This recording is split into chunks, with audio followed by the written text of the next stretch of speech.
Hey everybody, this is Mr. Lamond. This is AP US History. This is our Unit 12 test session questions, part of remediation.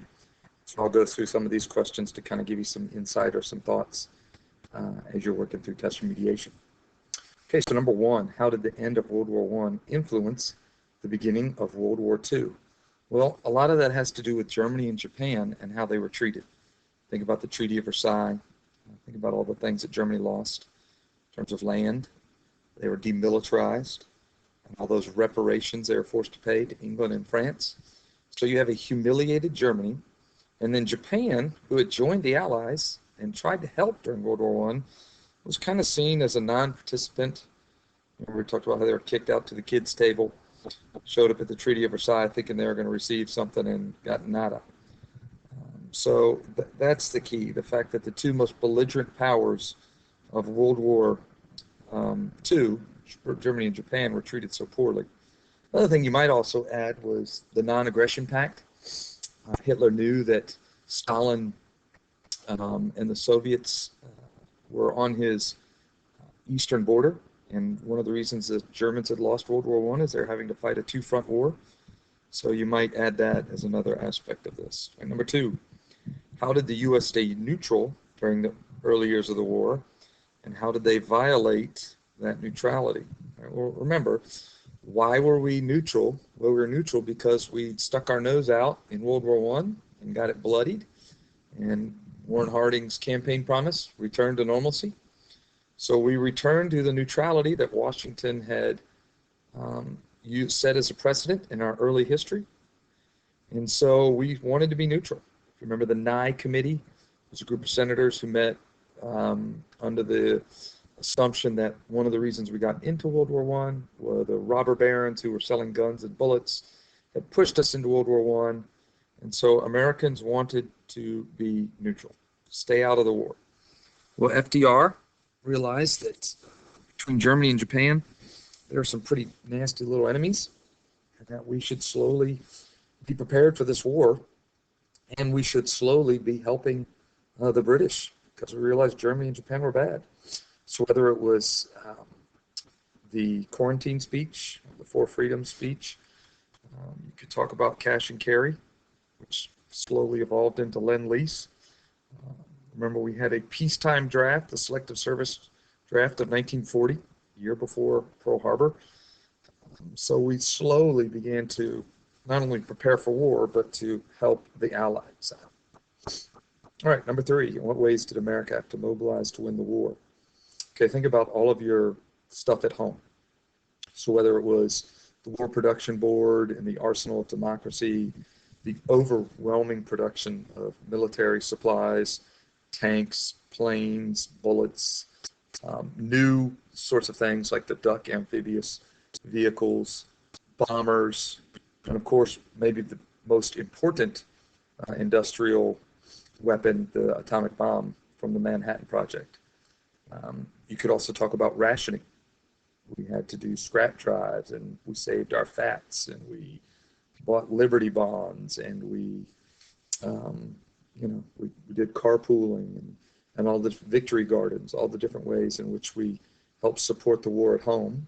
And then you could also talk about the military, growth of the military, first through huge, overwhelming numbers of volunteers, then through the draft.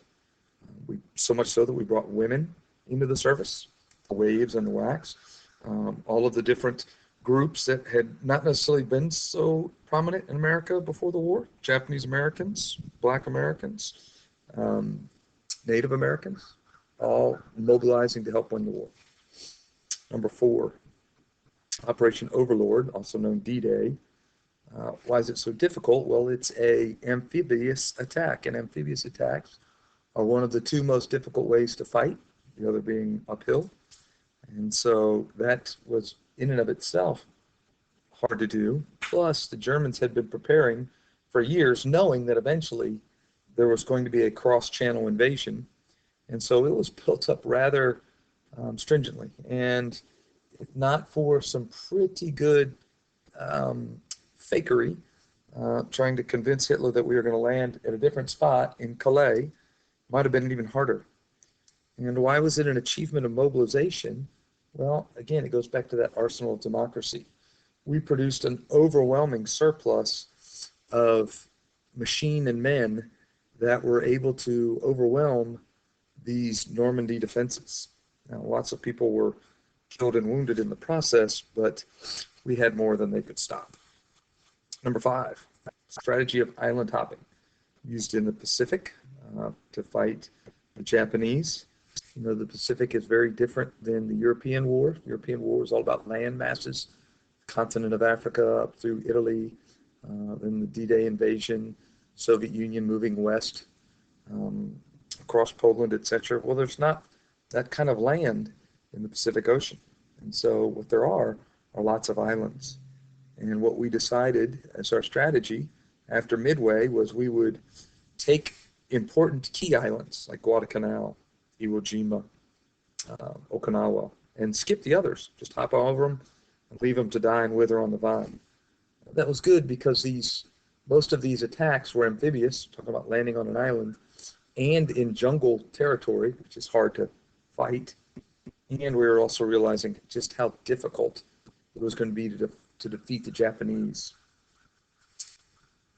Number 6, how life after the war was different for blacks. Right? Well, it wasn't perfect, but remember, right after the war, 1946, Truman desegregates the Army, which is going to be a huge step forward in civil rights.